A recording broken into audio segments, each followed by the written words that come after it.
Na.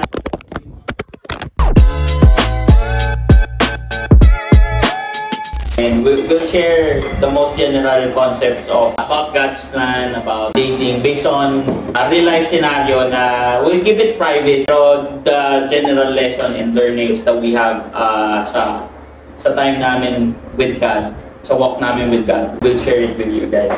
So yun, ang tanong ko, paano natin malalaman na God's plan or plan natin yung nasusunod?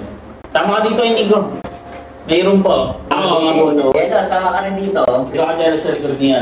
Kita ka. Okay lang po, bakit salita ko lang.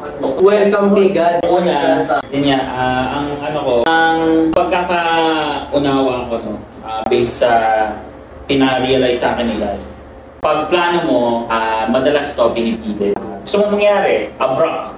Kung ano yung gusto mo, makukuha mo. Tapos, na-impatient ka pag hindi nag-happen.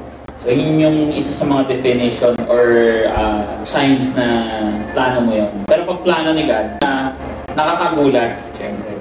Nakakagulat na ito yung nangyari. Pangalawa, pwedeng andin, clueless ka na at the moment, anong gawin yung tama. Pero clueless ka anong ginagawa nun, anong nangyayari. Tapos, pag plano ni God, it benefits your faith kay God and it benefits yung relationship mo sa ibang tao. Kasi yun yung sikat eh.